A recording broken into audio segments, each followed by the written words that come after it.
안녕하세요. 오늘도 사연살롱을 찾아주셔서 감사합니다. 두 아이를 키우고 있는 30대 여성이에요. 우리 부부가 이혼을 하긴 했지만 서로 마음이 떠나서 그런 건 아니었어요.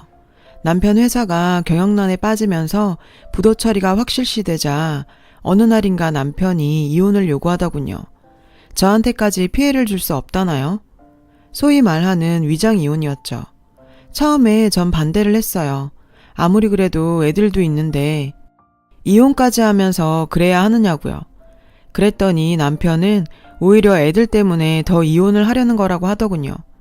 금융권에서도 하루가 멀다고 연락이 올 거고 사채업자들이나 빚쟁이들도 툭 하면 찾아와 괴롭힐 텐데 한창 자라는 애들이 그런 꼴을 보고 살아야겠냐고요. 남편 말을 듣고 보니 더 이상 반대를 할 수 없었죠. 그래서 남편 뜻을 따랐어요. 혹시 빚쟁이들이 찾아올지 모르니까 몇 년은 떨어져 지내자. 내가 자리 좀 잡으면 연락할게. 애들 양육비도 보내주고. 그러니까 여보, 우리 조금만 고생하자. 이 말을 끝으로 남편과 헤어졌어요. 전 그 길로 아이들을 데리고 친정으로 향했죠. 친정집이라고 해봐야 실상은 오빠네 집이었지만요. 몇 년 전 아빠가 돌아가시고 오빠네가 친정에 들어와 엄마를 모시고 살고 있거든요. 그러니 올케 언니한테 눈치도 보이고 한편으론 미안하기도 하고 친정살이가 시집살이보다 더 불편했죠. 시어머니 모시고 사는 것도 힘든데 애 둘 딸린 시누이까지 데리고 살아야 하니 얼마나 기가 막히고 화가 나겠어요. 저라도 싫죠. 그래서 오빠랑 올케 언니랑 상의한 끝에 오빠네가 분가를 하기로 했어요. 부모님 댁으로 들어오면서 전에 살던 아파트는 전세를 놓고 있었거든요. 마침 전세 기간도 끝나서 집 문제도 해결이 됐고 올케 언니도 힘이 들었는지 좋아하더라고요. 몇 년 뒤 남편과 다시 합치겠지만 그래도 엄마는 제가 모시기로 했고요. 결과적으로는 다들 만족스럽게 결말이 난 거죠. 전 당장 일을 구해야 했어요. 수중에 남아있는 돈이라곤 남편과 헤어질 때 남편이 마련해준 500만 원이 다였거든요. 그래서 엄마한테 아이들을 맡겨놓고 백화점 아동복 매장에서 파트타임으로 일을 하기 시작했어요. 주말엔 갈비집에 나가 서빙을 했고요. 주변에선 대학까지 나온 사람이 그런 몸 쓰는 일을 해야 하냐고 좀 더 편한 일을 찾아보라고 했지만 말이 쉽죠. 편하고 돈 많이 주는 자리가 경단 여인 절 위에 존재할까요? 어림도 없잖아요. 그리고 전 아이들을 데리고 먹고 살아야 한다 생각하니 힘든 거, 창피한 거 생각할 겨를이 없더라고요. 내 새끼 굶기지 않고 먹이고 입히고 살 수만 있다면 뭐든 할 기세였죠. 그렇게 반년쯤 지났을 무렵 제가 일하던 백화점 매장에서 우연히 대학 동기를 만났어요. 몇 년 전 이혼을 하고 현재는 인터넷 쇼핑몰을 운영하고 있다고 하더군요. 플러스 사이즈 여성들 옷을 전문으로 파는 쇼핑몰인데 오픈 당시엔 그런 쇼핑몰이 흔치 않아서 생각보다는 쉽게 자리를 잡을 수 있었고 현재 규모도 좀 커져서 직원을 여럿 두고 있다고요. 친구는 제 사정을 듣고는 괜찮다면 자기네 회사에서 일해보지 않겠냐고 하더라고요.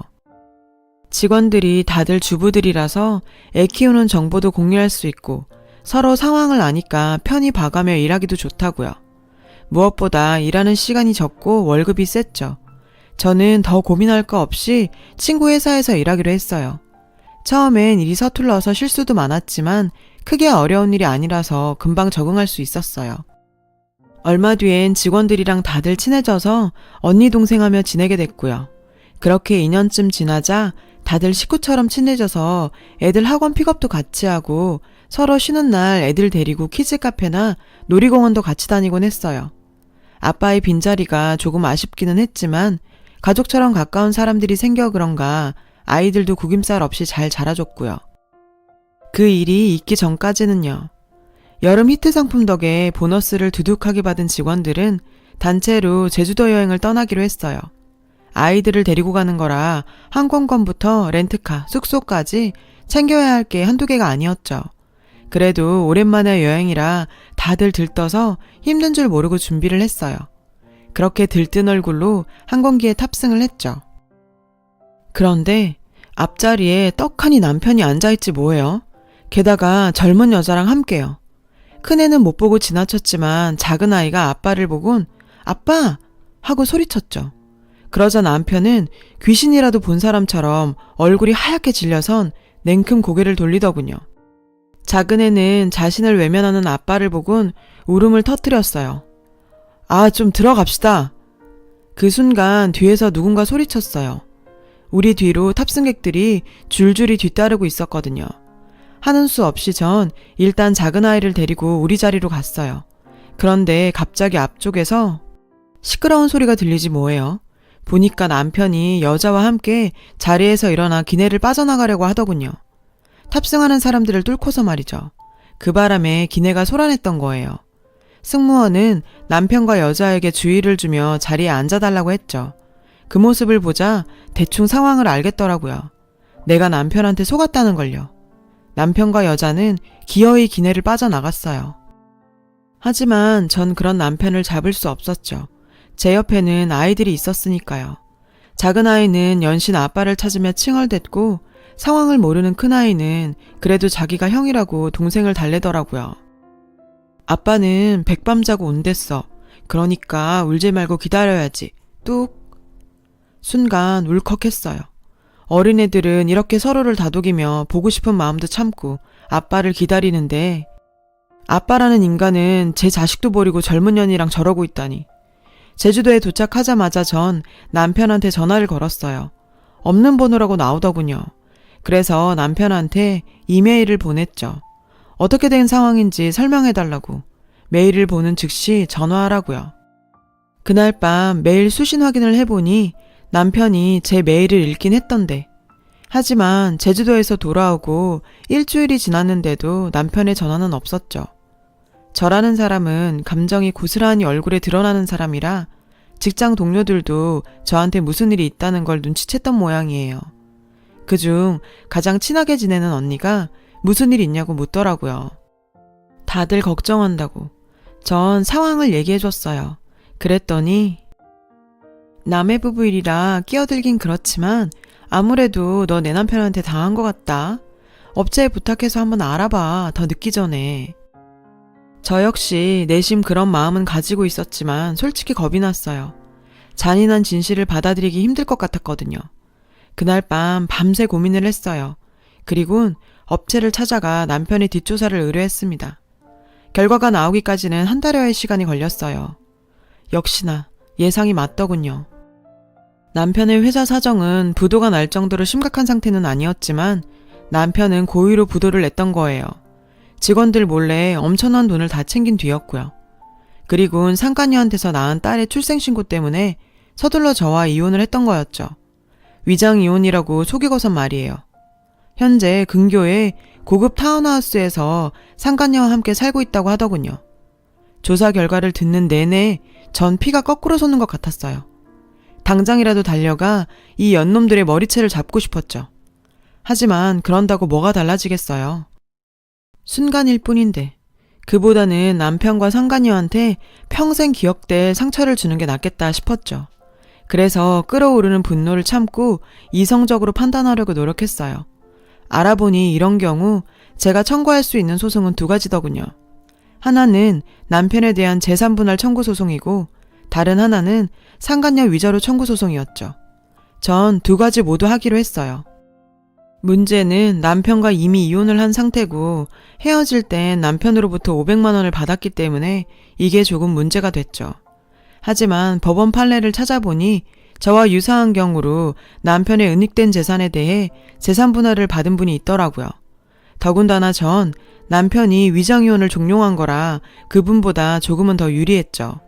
먼저 저는 남편의 신상을 인터넷 사이트에 올렸어요.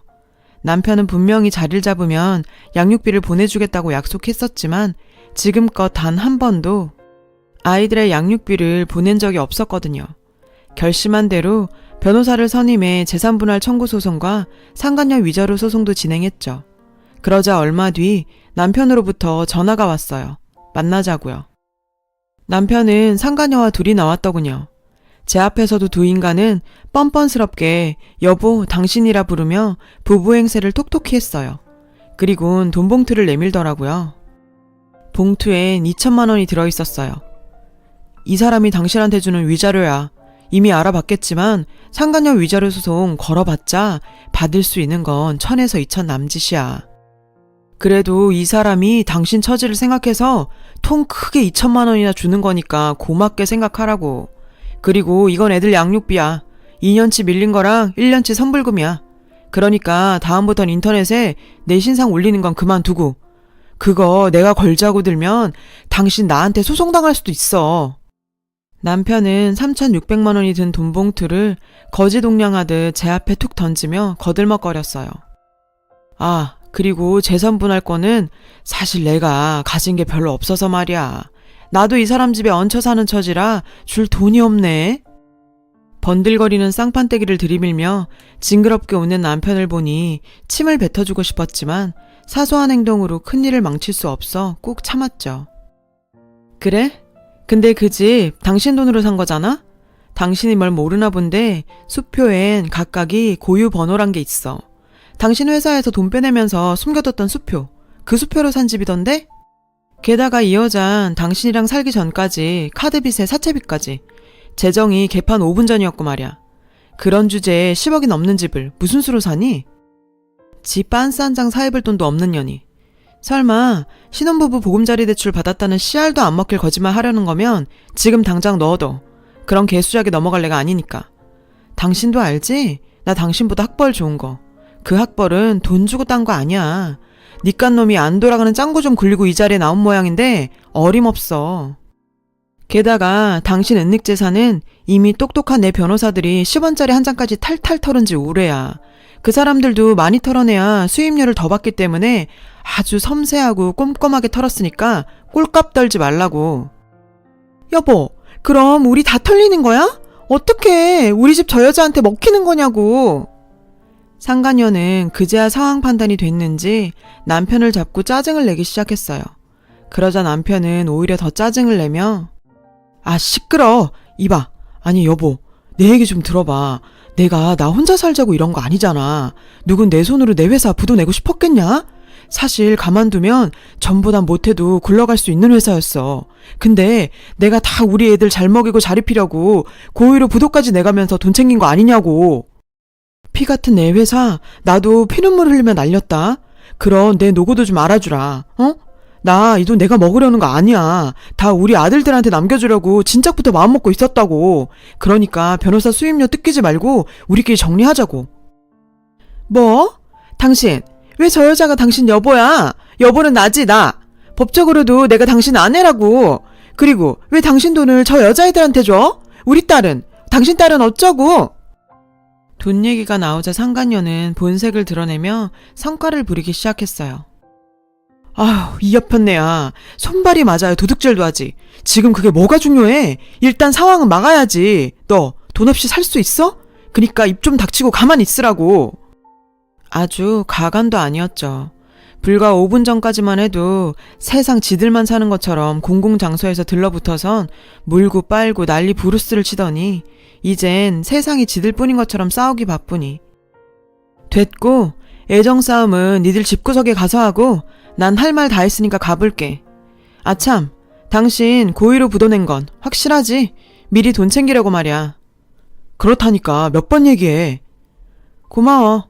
녹음이 잘 안 됐을까봐 확인차 물어본 거야. 아, 나 이거 다 녹취했거든? 아무래도 소송 거는데 당신 확답이 필요할 것 같아서.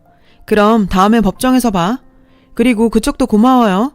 폐기 처분도 안 되는 저런 남자를 대신 치워줘서. 내가 참 그쪽한텐 고맙고 미안하네. 여보, 그게 무슨 소리야? 소송이라니. 도대체 무슨 소송인데 내 녹취가 필요해? 여보, 여보! 남편은 애타게 절 불렀지만 전 뒤도 안 돌아보고 쌩하니 빠져나왔어요. 이 소송 과정에서 남편으로 인해 줄도산을 맞았던 하청업체 사장님들과 제대로 퇴직금조차 받지 못했던 전 직원들 몇몇과도 연대에 형사고발까지 했고요. 제가 녹취한 파일을 경찰에 넘기자 하청업체 사장님과 전 직원들이 고맙다고 몇 번이나 인사를 하더군요. 이 사람들도 저처럼 남편을 믿었다가 배신당한 사람들이다 생각하니 남일 같지 않았거든요. 현재 남편에 대한 소송건은 진행 중이에요. 증거나 증인은 차고 넘치니 승소는 따놓은 당상이라더군요. 사실 승소야 뻔한 일이라 걱정은 안 돼요. 제 걱정은 오직 아이들 뿐이죠. 아직은 아빠에 대한 그리움이 더 클 나이니까요. 하지만 언젠간 아이들도 오늘의 제 행동을 이해해 주리라 믿어요. 회사 동료들은 이렇게 된 거 재산 분할이라도 제대로 받고 이참에 새 인생 살라더라고요. 그딴 놈 일찌감치 잘라낸 것도 제 복이라며 그래도 남들은 돈도 못 받고 헤어지는데 돈이라도 챙기게 됐으니 얼마나 다행이냐고요. 네, 맞아요. 생각지도 못했던 돈도 생기고 좋죠. 하지만 지난 10년간 믿고 살았던 남편에 대한 배신감과 상간녀에 대한 상처는 아물 때까지 시간이 걸릴 것 같아요. 10길 물속은 알아도 한 길 사람 속은 모른다더니 옛말 틀린 거 하나 없어요. 그래도 한때 사랑했고 그래서 가정까지 꾸렸던 남자인데 제가 모르는 이런 모습을 가진 사람인 줄은 꿈에도 몰랐거든요. 여러분은 저처럼 사랑에 울고 사람에 속는 일 없으시길 바래요. 지금까지 제 사연을 들어주셔서 감사합니다. 여러분, 사연 댓글에 응원과 현명한 조언 부탁드려요. 좋아요와 구독은 저에게 큰 힘이 됩니다. 오늘도 좋은 일 가득하세요.